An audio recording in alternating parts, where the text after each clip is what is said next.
सुनिए। क्या बात है?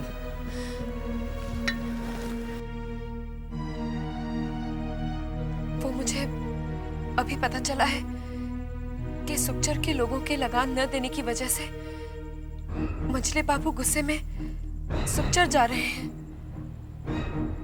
तो इसमें गलती क्या है? गलत वो नहीं, गलत हो सकता है। मुझे डर है, सुखचर के कई गांव में मेरे रिश्तेदार रहते हैं। ऐसा न हो गुस्से में आकर मंझले बाबू गांव चला दे। वहां मेरे रिश्तेदारों का सब कुछ भस्म हो जाएगा। वो तुम्हारे रिश्तेदार थे, है नहीं? अब तुम जमींदार घराने की बहू हो। लेकिन इसका मतलब ये तो नहीं कि अपने सगे संबंधियों से नाता तोड़ दिया जाए। तो तुम चाहती क्या हो? उन्हें समझाइए। हम तो समझते थे कि तुमने उनसे नाता तोड़ दिया है। अगर तुम्हारे दिल में कोई भी हमदर्दी है तो उसे निकाल दो। वो हमारी प्रजा है और हम राजा। क्या आप एक बार मंझले बाबू से कह नहीं सकते? छोटी बहू,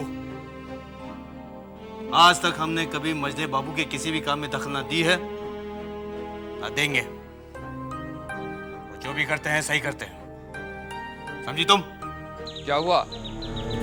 सब तैयार हो गया? हाँ, सब सामान बग्गी में रख दिया। चलो हम अभी निकल जाते हैं। मंझले बाबू तो हवा गाड़ी में फुर से उड़कर पहुंच जाएंगे। उनके हुक्म के मुताबिक सुखचर पहुंचकर सारे लठेलों को तैयार रहने का हुक्म देना है। चल रहे इब्राहिम, बग्गी निकाल। पहले मंझले बाबू से आज्ञा तो ले ले। उनके हुक्म सुनकर ही तुझे हुक्म सुना रहा हूँ। चलो भाई, चलो जल्दी करो।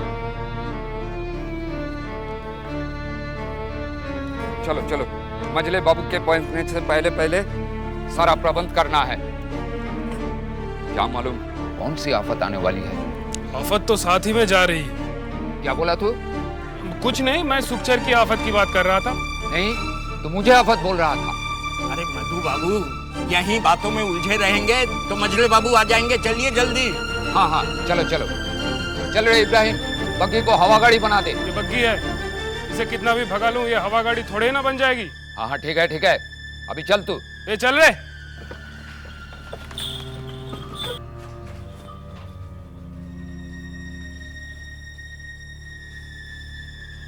साले साहब, कुछ सुना आपने? क्या? मंझले बाबू सुखचर के लिए रवाना हो रहे हैं। क्यों? वहां की जनता ने बगावत कर दी। क्या? अरे बाप रे, अब क्या होगा? होगा क्या? हमेशा की तरह मंझले बाबू के लठेल से पिटेंगे, उसके बाद होश ठिकाने आ जाएगी। लेकिन उन्होंने बगावत की क्यों? कहते हैं कि जमींदार को देने के लिए पैसा नहीं। इस साल फसल अच्छी नहीं हुई। बंसी तो सच ही कहते होंगे वो लोग।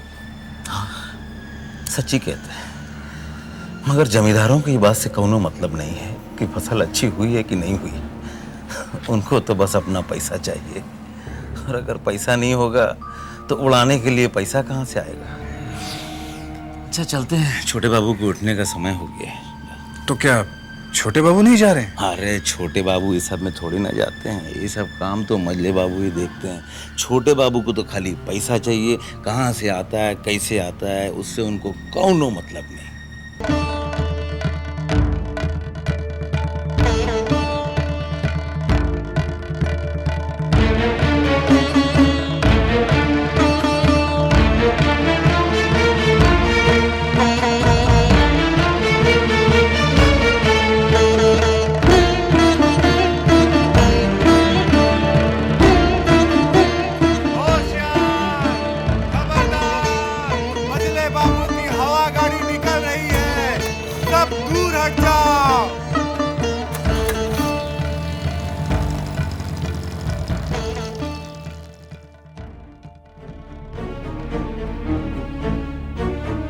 क्या बात है छोटी बहू रानी, सुबह से देख रही हूँ आप काफी परेशान हैं।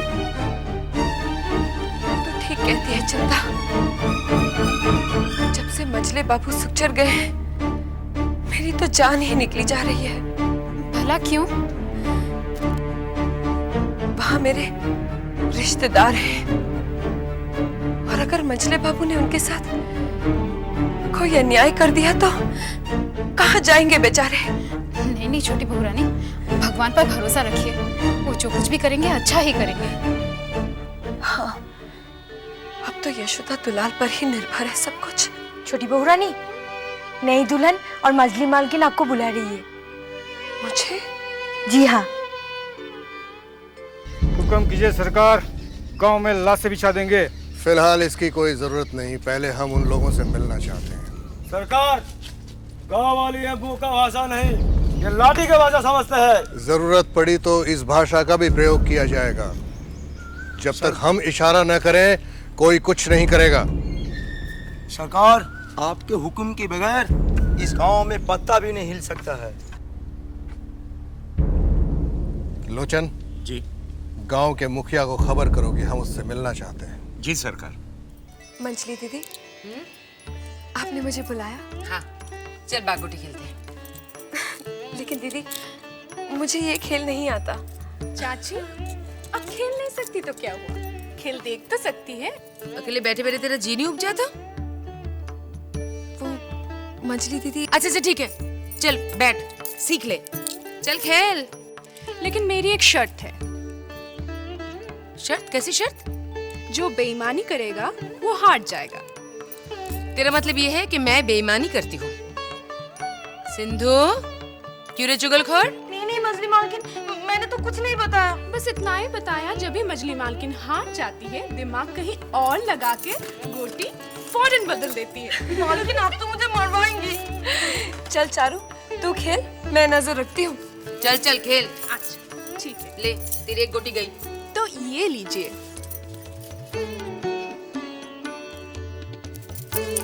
गई एक गोटी। अब क्या करेंगे?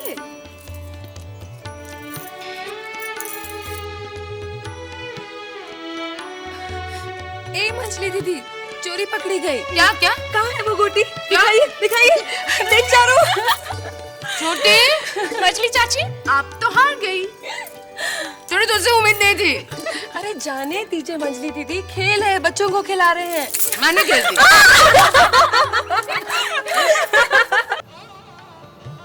भूल हो गई भैरव बाबू। कैसी भूल मजले बाबू? हंसनी को यहाँ ले आते तो जश्न का मजा दूना हो जाता। मोटर गाड़ी से मंगवा लेते हैं।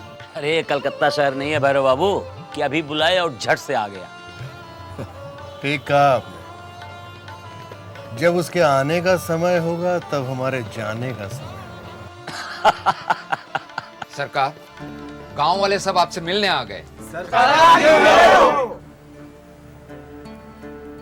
सीधे खड़े हो जाओ।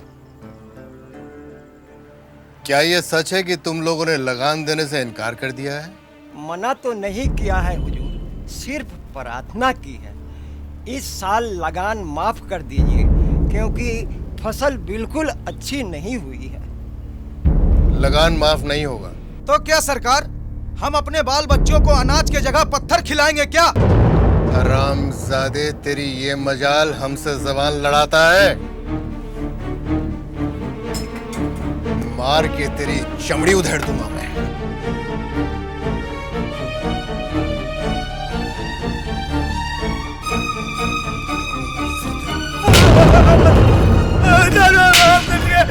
माफ कीजिए था। बस कीजिए सरकार।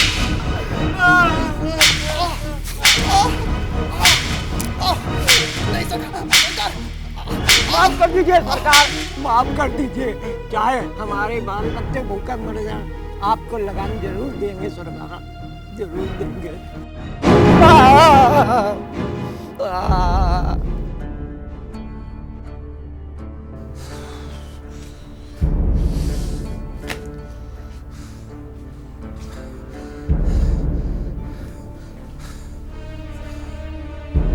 सरकार, मैं इसे पहचान गया। ये जिसने आपके खिलाफ ऊंची आवाज में बात की है, इसके दादा को आपके परदादा ने 5 रुपया में गुलाम खरीद करके लाया था। और आज इसको देखिए, आपके खिलाफ ऊंची आवाज पे बात कर रहा था। आइंदा अगर कभी इसने आवाज उठाई तो इसकी जबान काट लेंगे। ले जाओ इसे यहां से। मधु। जी सरकार। इसको हमने कोड़े से इतना पीटा है कि ये कई महीनों तक काम नहीं कर पाएगा। इसके बाल बच्चे भूखे मर सकते हैं, इसलिए इसके 2 साल का लगान माफ कर दो। नमस्ते छोटी बहू। अरे भूतनाथ, आओ आओ ना, बैठो।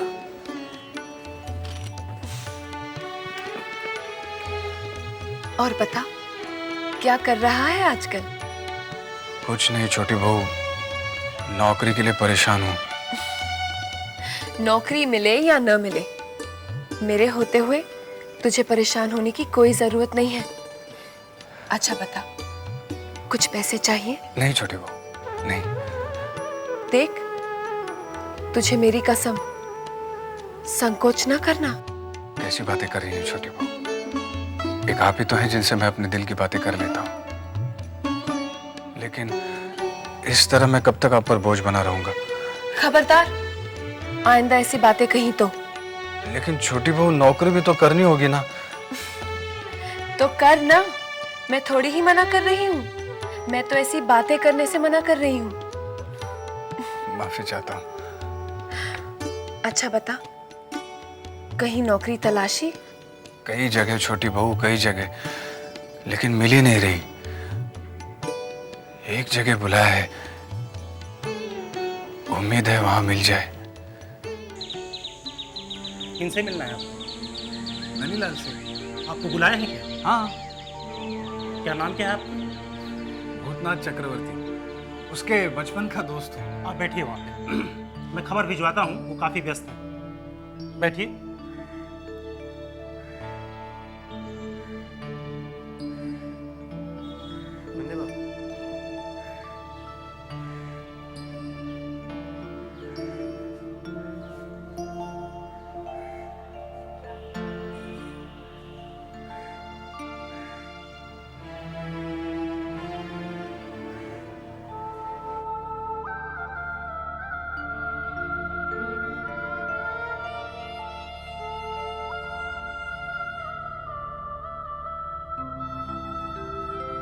जय आपको बुलाया है।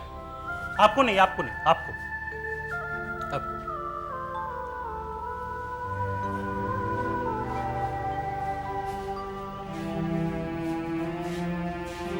मुझे नहीं बुलाया? जी नहीं, आपको उन्होंने जाने के लिए कहा है। नन्नी ने ऐसा कहा? तमीज से बात कीजिए। आप नहीं जानते, वो मेरे सहपाठी हैं।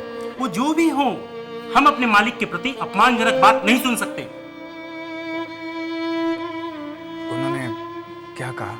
यही कि फिलहाल तो आप जाइए, फिर कभी आइए। ठीक है, अभी आप जाइए।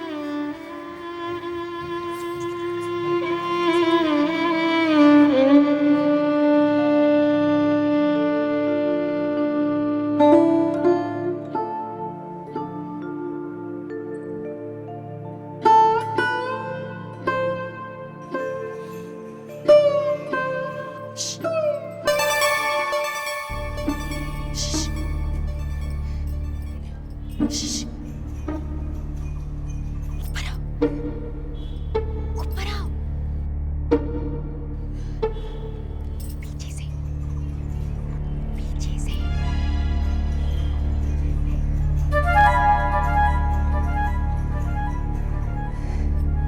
आइए, आइए। आपने मुझे पीछे के रास्ते से यहाँ क्यों बुलाया? क्योंकि यही एक वो जगह है जहां मैं आपसे अपने मन की बातें कह सकती हूँ। आप बैठिए ना, बैठिए। हाँ। तो बताइए, आपको क्या कह के पुकारूं? भूतनाथ बाबू या भूतनाथ भैया? भैया। क्या हुआ? नहीं, कुछ नहीं। बताइए, आप कैसी हैं? बस जी रही हूँ। आप ऐसा क्यों कह रही हैं? लोग कहते हैं कि किसी से अपना दुख बांट के मन हल्का हो जाता है, मगर मैं तो वो दुखियारी औरत हूँ कि किसी से भी अपने मन की बात कह के अपना दुख हल्का नहीं कर सकती। खैर छोड़िए इन बातों को। पता है, जब मैंने आपको पहली बार नन्हे बाबू की शादी में देखा तो पता नहीं क्यों आप मुझे बहुत अच्छे लगे। कितनी बार सोचा कि मैं आपसे फिर मिलूं, लेकिन फिर सोचा कि मिलूं तो कहाँ मिलूं, कैसे मिलूं। और आज जब आप यहाँ आए तो अपने दोस्त से तो मिल लिए और उसकी पत्नी से मिले बिना ही जा रहे थे। नहीं, आप गलत समझ रही हैं। नन्ही मुझसे मिला ही नहीं। क्यों? उसने कहलवा भेजा कि आज उसके पास समय ही नहीं है, फिर कभी आना। आप तो इनके बचपन के सहपाठी हैं, फिर भी आप इन्हें नहीं पहचानते? मैंने तो शादी के फौरन बाद ही इन्हें पहचान लिया था। भाई अब मजा आएगा। भाभी के हाथ से दी हुई शराब का मजा कुछ और ही। जिसको मैंने अपना पति परमेश्वर मानकर शादी की थी, जिस अपने घर को मंदिर समझकर प्रवेश किया था, नहीं पता था मुझे कि एक दिन वही पति इस मंदिर को कोठा और अपनी पत्नी को तबाह बना देगा। चुप चुप। जानते हो अच्छा पति कौन होता है? कौन? जो अपनी पत्नी की रक्षा करे, जो अपनी पत्नी को पराये लोगों की नजरों से बचा कर रखे, और जो पराये लोगों के आगे अपनी पत्नी को परोसे, वो पति नहीं भड़वा होता है। नन्ही, पहले ऐसा नहीं था। आप अभी भी अपनी दोस्ती निभा रहे हैं, जबकि सच्चाई तो ये है कि जिस तरह गिरगिट अपना रंग बदलना नहीं छोड़ती, उस तरह इंसान भी अपनी फितरत नहीं बदलता। जो लालच और पैसे की हवस मैंने इसमें देखी है, वो तो इसके खून में ही है। पैसे के लिए इंसान इस हद तक गिर सकता है, ये बताने में भी मुझे शर्म आती। ऐसे लोग कभी किसी के नहीं होते, न दोस्त के, न माँ बाप के, और न पत्नी के। खैर छोड़िए इन बातों को। बातों बातों में तो मैं आपसे चाय के लिए पूछना ही भूल गई। मैं चाय लेकर नहीं, इसकी कोई जरूरत नहीं है, मुझे जाना है। थोड़ी देर और नहीं रुक सकते? नहीं, माफी चाहता हूँ, थोड़ा काम है। काम है तो मैं नहीं रोकूंगी, मगर आओगे ना? जी।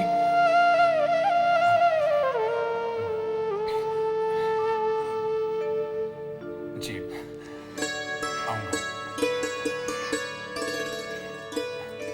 पीछे के दरवाजे से जाना। पीछे? हाँ, पीछे के दरवाजे से।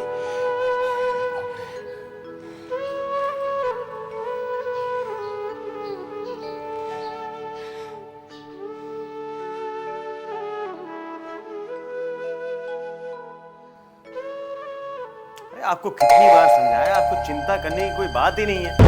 जब हम हैं ना यहाँ पर, आपको समझा देंगे। आप जाइए आराम से हो जाए। लेकिन जी वो कागज मेरे को देखने हैं। आइए, आपको दिखाई देते कागज। ये रास्ता वैसे बाहर जाने का है, आइए।